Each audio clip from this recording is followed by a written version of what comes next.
முருகா போற்றி, முருகா போற்றி, முருகா போற்றி.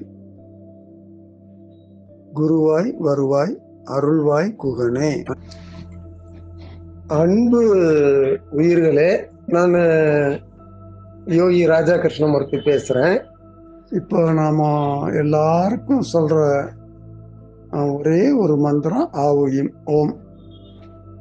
இந்த மந்திரத்துக்கு விட வேற எந்த மந்திரமும் இல்லை அப்படின்னு முருகன் சொல்றார். இந்த மந்திரத்தின் தத்துவம் தான் அனைத்திலுமே இருக்கு. எல்லாத்துலயும் இந்த மந்திரம் தான் இருக்கு. இன்னைக்கு நம்ம பேச போறோமே, என்ன பேச போறோம் இன்னைக்கு?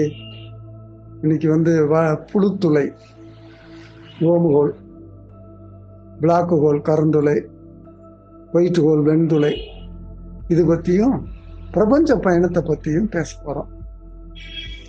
நம்முடைய நூல் முருகனின் சாகா கல்வி வாசியகத்துல நம்ம பிரபஞ்சம் எப்படி உற்பத்தி ஆனதுங்கிறத பத்தி நம்ம சொல்லி இருக்கிறோம். அதனால அது நம்ம திருப்ப இங்க சொல்லணும்னு அவசியம் இல்லை. இப்போ இந்த பிரபஞ்சம் உற்பத்தி ஆயிருச்சு. இந்த பிரபஞ்சத்தை எப்படி பார்க்கறது, எப்படி சுத்தி வருது, இந்த பிரபஞ்சம் இருக்குதா இல்லையா, இது இந்த பிரபஞ்சம்னா என்ன, அது எப்படி இருக்குது, அதுல யார் இருக்கிறா, வேற்று கிரக மனிதர்கள் இல்லையான்னு அப்படின்னு சொல்றாங்களா, அவங்க இருக்கிறாங்களா இல்லையா, அவங்க நம்மளை விட அறிவாளியா புத்திசாலியா இல்லையா, அவங்க நம்மளுக்கு கெடுதல் செய்வாங்களா நன்மை செய்வாங்களா, இல்ல அங்க என்னதான் நடக்குது, இதெல்லாம் நமக்கு தெரியணுமா வேண்டாமா, நம்ம தெரிஞ்சு என்ன செய்ய போறோம், இப்படி பல அடுக்கடுக்கான கேள்விகளுக்கு திருமூலர் சொல்லியிருக்கிறாரு பதில். அந்த பதில்ல என்ன இங்க நான் குறிப்பிட விரும்புறேன்னு சொன்னா, இன்னைக்கு நம்ம பேசுற பிரபஞ்ச பயணம், ஸ்பேஸ் டிராவல், இன்னைக்கு நம்ம பேசுற டைம் டிராவல்,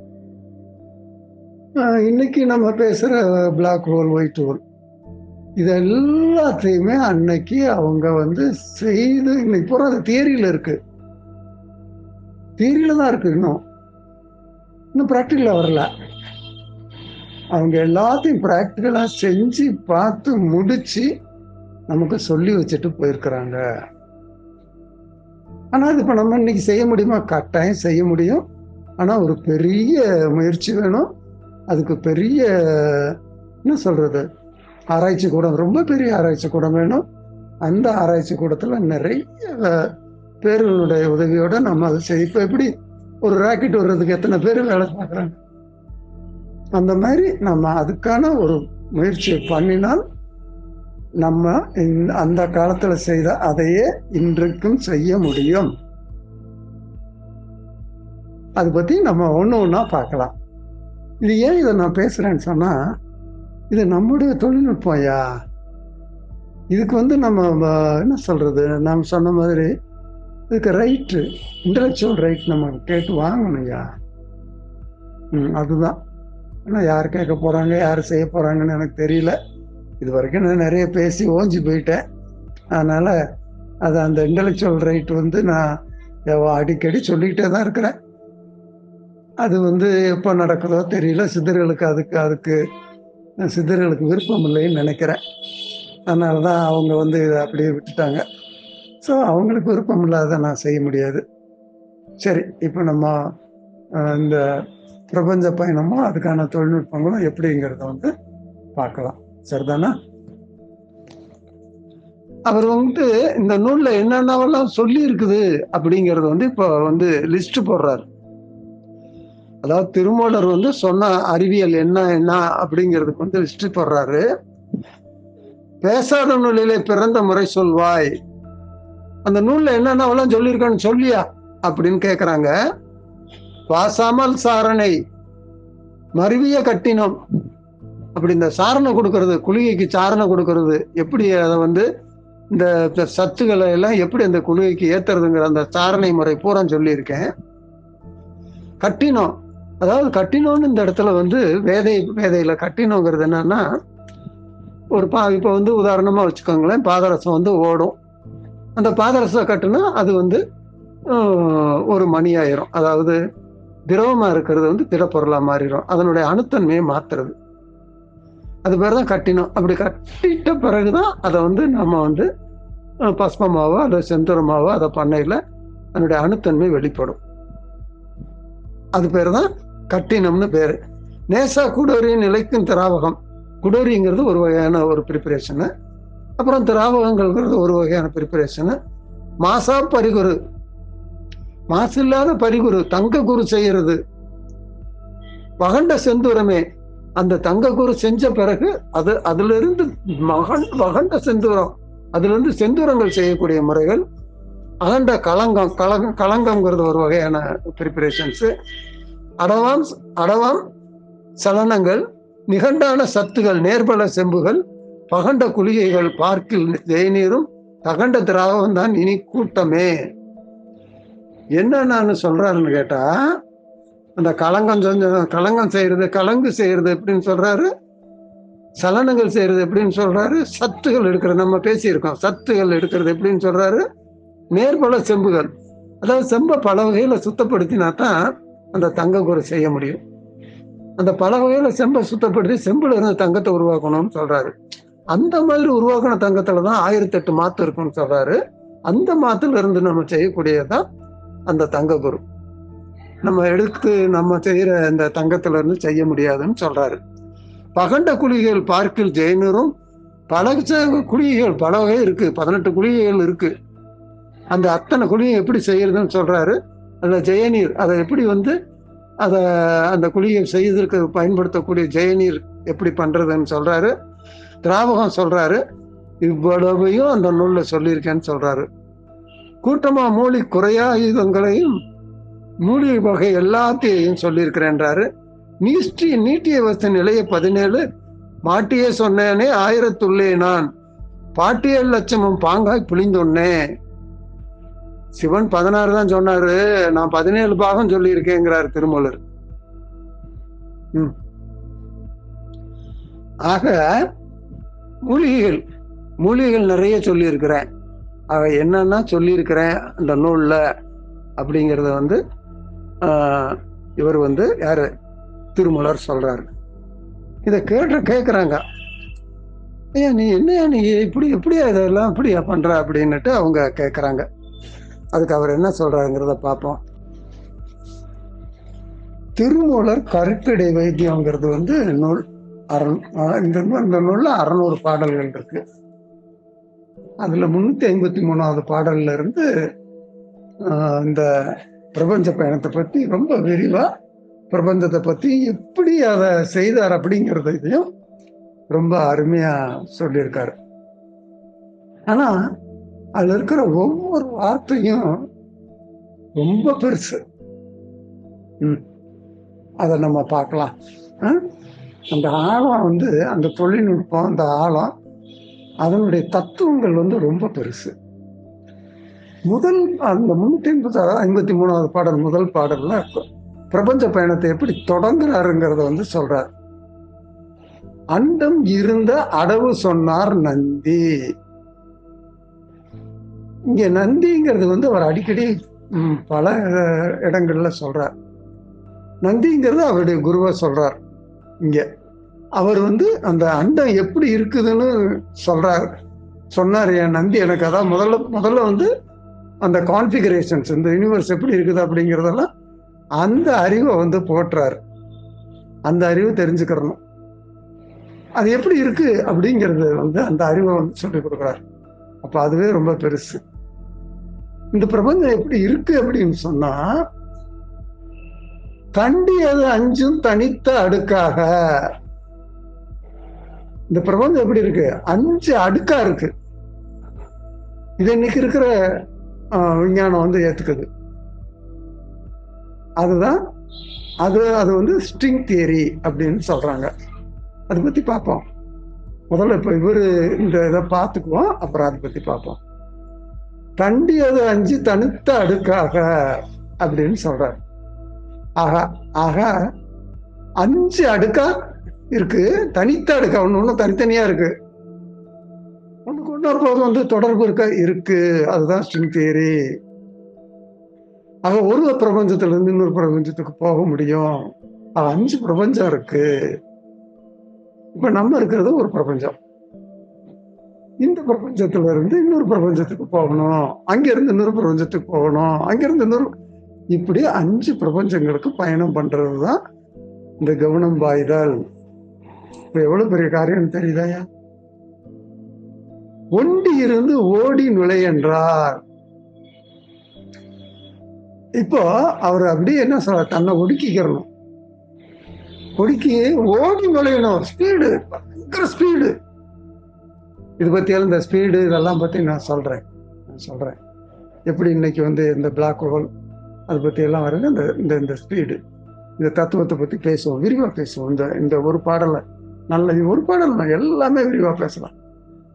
ஒண்டி இருந்து ஓடி நுழை என்றார். கண்டி கமலினி காணீர் சொரூபமா. சொரூப அடுத்த பாடலுக்கு வந்துடுறாரு. சொரூபத்தை வைத்து சூட்டி கமலினி அருபத்தை சோதி போல் அண்ட நுழைந்துட்டேன். ஆஹா, அண்டத்துல நுழைஞ்சுங்கிறார், ஓடி நுழையிறதுங்கிறாரு. Speed speed speed speed speed. இந்த கிராவிட்டியை விட்டுட்டு வெளியில போறதுக்கான ஸ்பீடை அடையணும். புரியுதா?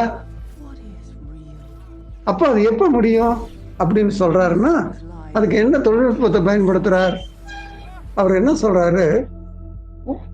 கண்டி கமலினி காணீர் சொரூபமே. சொரூபத்தை வாய் வைத்து சூட்டி கமலினி. சொரூபங்கிற குளிகைய வாய்க்குள்ளார வச்சுக்கிறாரு, கமலின கொள்கையை கட்டிக்கிறார் கையில. அரூபத்தை சோதி போல் அண்ட நுழைந்துட்டேன். ஆனா அவரோட உடம்பு எப்படி ஆயிருது? அரூபம். புரியுதா? என்னது? அரூப நிலையில போயிடுறாரு. எப்படி? ஒளி மாதிரி, ஜோதி போல் அண்ட நுழைந்துட்டேன். ஒரு ஜோதி ஆயிடுறாரு, ஒளி உடம்பா மாறிடுறாரு. அப்ப அப்படி ஒளி உடம்பா மாறினா தான் இந்த பிரபஞ்ச பயணம் செய்ய முடியும். அப்ப ஒளி உடம்பா மாறுறதுக்கு அவர் தன்னைத்தானே பக்குவப்படுத்தி கொள்ள வேண்டும். அப்போ ஒரு பிரபஞ்ச பயணம் போகணும் அப்படின்னா முதல்ல நம்ம உடம்ப ஒளி உடம்பா மாத்தணும். இதைத்தான் அவர் என்ன சொல்றாரு, பாடல் 400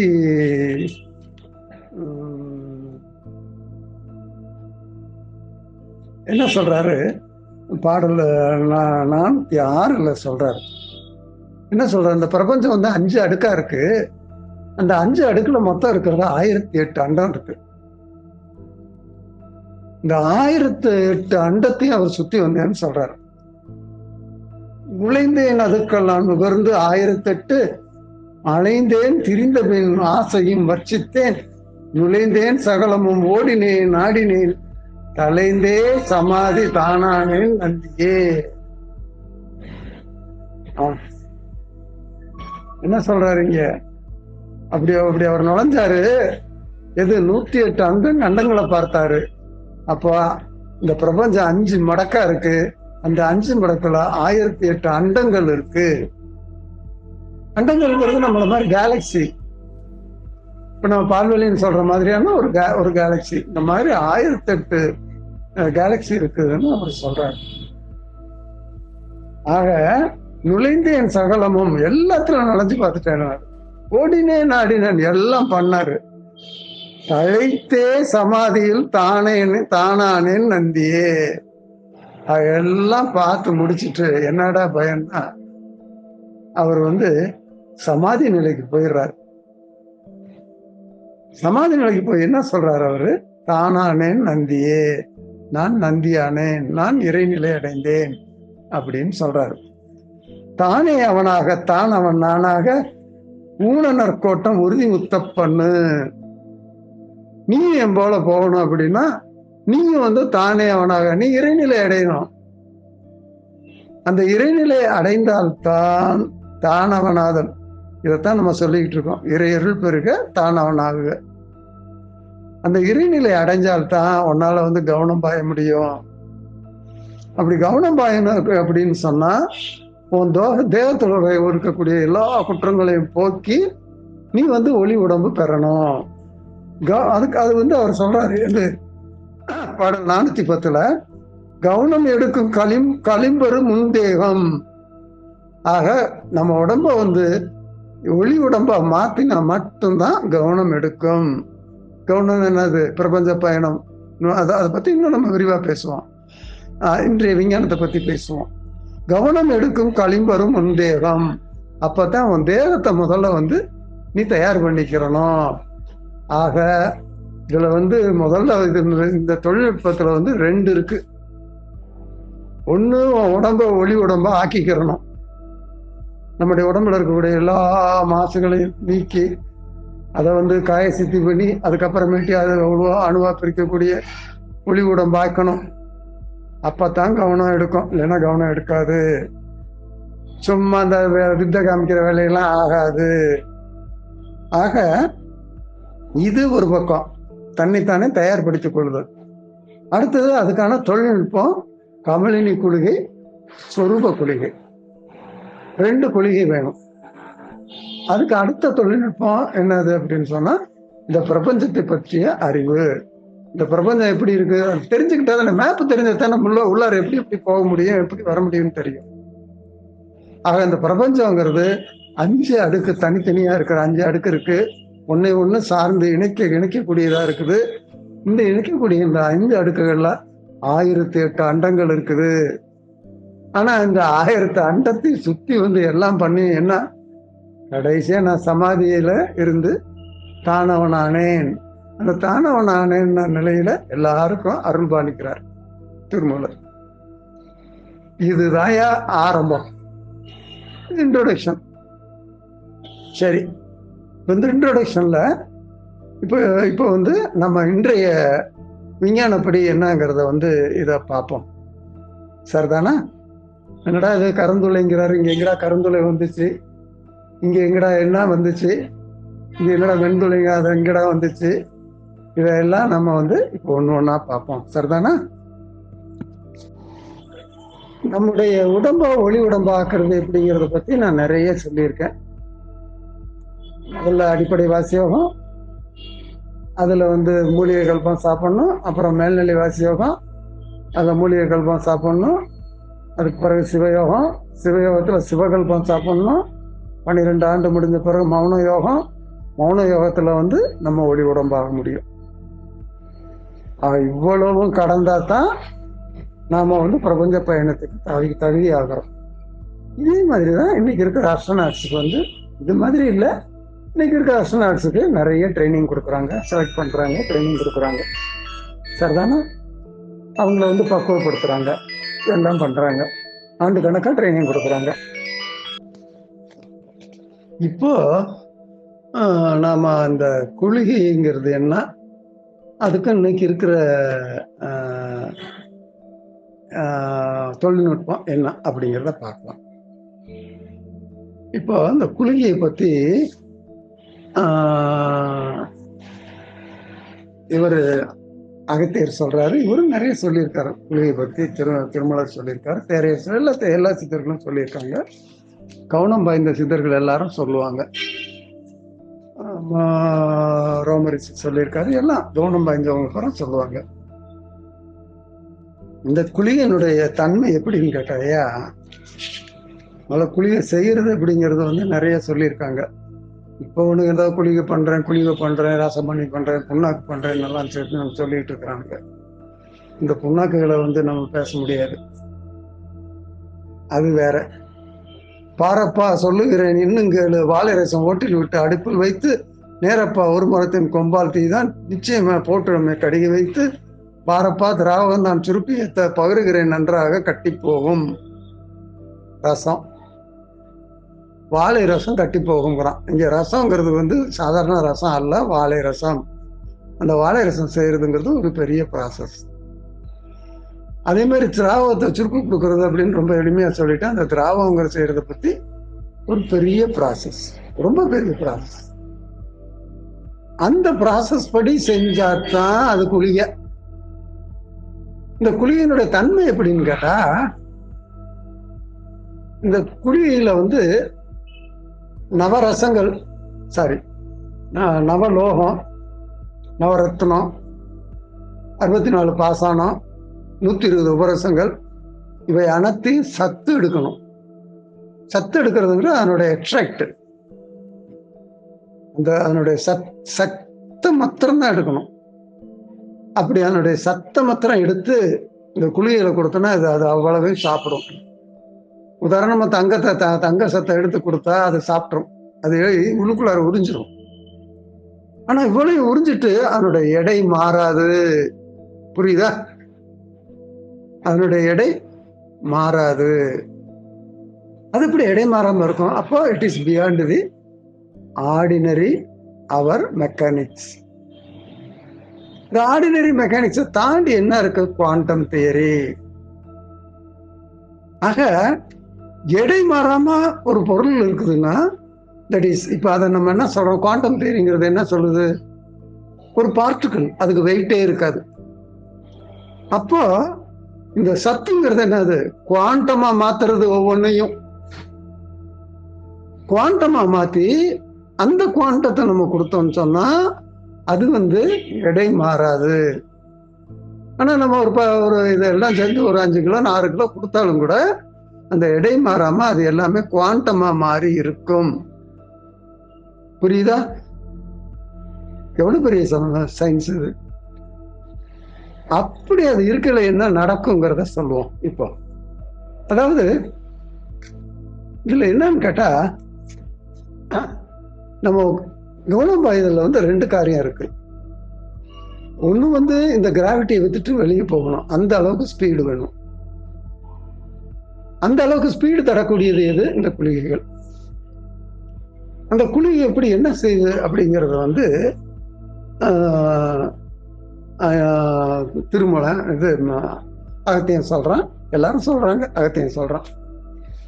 அதுல குறிப்பா சொரூப குளிகை பத்தி அவன் பேசுறான். அகத்தியம் மாற்றான இக்குளிகை பாலிலிட்டால் மலமலன்ன நீரெல்லாம் குடித்து போடும், போற்றிய இதை நாவில் அடக்கம் பண்ணி புகழாக அங்கன்று வாசிதன்னை பார்த்திபனே தான் இழுத்து சாதித்தாக்கால் பதவிறேன் ஒரு நொடியில் அண்டமெல்லாம் காத்து போல் தான் சுற்றி வரலாம் மைந்தா காணப்பா இது சொரூப குளிகை தானே. இந்த சொரூப குளிகை வந்து வாயில அடக்கி நம்ம வாசி பண்ணோம்னு சொன்னா அது என்ன செய்யும்? இந்த அண்டத்தெல்லாம் சுத்தி வந்துடும், உன தூக்கிட்டு அவ்வளவு ஸ்பீடு உனக்கு கிடைக்கும் அப்படின்னு சொல்றாங்க. சரி, இந்த ஸ்பீடினுடைய தன்மை என்ன?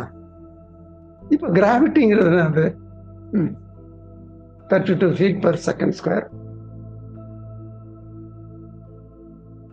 அதாவது ஆக்சலரேஷன் 32 அடி ஒவ்வொரு செகண்டுக்கும் 32 அடி வேகம் கூடிக்கிட்டே போகும். இதனுடைய dimension time and space. Time and space எல்டி. இந்த டைமென்ஷன் அப்படின்னு வரையில உதாரணமா அந்த டைமென்ஷன் என்னங்கிறது வந்து ஒரு தெளிவா சொல்லிடலாம். இப்ப நீளம்னா லெங்க்த்து, உயரம்னா லெங்க்த்து. ஒரு கனபரிமாணத்தை சொல்லணும்னா அதனுடைய டைமென்ஷன் எல். லெங்க்த்து தான் எல்லாமே. ஸ்பேஸ். அடுத்தது வந்து நம்ம வேகம், ஸ்பீடை நம்ம அதோட இணைக்கையில வெலாசிட்டி எல்டி. இப்போ ஆக்சலரேஷன் அதை இணைக்கையில எல்டி ஸ்கொயர்.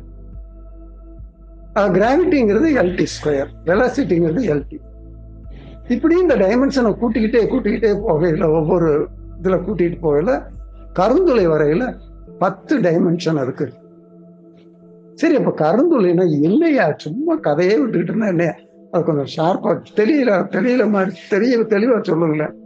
அப்படின்னா இப்ப இந்த கிராவிட்டி இருக்கு இல்லையா, இது வந்து இப்போ நம்ம பூமியில வந்து ஒரு கிராவிட்டி இருக்கு. நம்ம பூமியினுடைய சுழற்சிக்கு சுத்தையில ஏற்படக்கூடிய ஒரு பொருள் ஸ்பின், ஒரு பொருள் சுத்தையில ஏற்படக்கூடிய ஒரு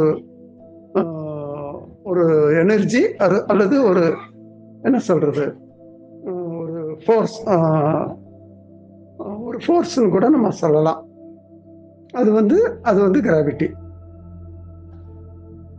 இந்த கிராவிட்டி, இந்த ஸ்பின், இப்போ வந்து பூமி சுத்துறத வந்து ஸ்பின் இன்க்ரீஸ் ஆகிக்கிட்டே போனோம்னா 32 ஃபீட் பெர் செகண்ட்ல இருந்து இன்ஃபினிட்டிவ் லெவலை ரீச் பண்ணும். அப்படி அது இன்ஃபினிட்டி லெவல் அதை ரீச் பண்ணல, ஒரு பொருள் குவாண்டமா இருந்ததுன்னு சொன்னா அந்த குவாண்டமும் இந்த கிராவிட்டியும் சேர்ந்ததுன்னா டைம் அண்ட் ஸ்பேஸ், இந்த டைம் அண்ட் ஸ்பேஸ் மெர்ஜ் ஆயிடுச்சு அப்படின்னு சொன்னா அங்கே கருந்துளை உருவாகிறது. இந்த கருந்துளைங்கிறது என்னன்னு கேட்டா, it has got infinitive gravity force. Infinity gravity force. Newton gravity ஃபோர்ஸ்னு கண்டுபிடிச்சாரு, கிராவிட்டி ஃபோர்ஸ்னு அதனால வருதுன்னுட்டு. அந்த கிராவிட்டி ஃபோர்ஸ்னா என்னங்கிறத ஆராய்ச்சி பண்ணாது ஐன்ஸ்டீன் பண்ணா, அப்புறம் நிறைய பேர் பண்ணாங்க. அதுக்கு பிறகு நிறைய தியரி உண்டாச்சு. அது ஸ்ட்ரிங் தியரி ஒன்று. அப்போ அந்த கருந்துளை அப்படிங்கிறது என்ன செய்யுதுன்னு கேட்டா, இந்த கிராவிட்டி, இதனுடைய கிராவிட்டி அதாவது ஸ்பின், அது சுத்துது. அதனோட ஸ்பீட் எப்படி? இன்ஃபினிட்டி.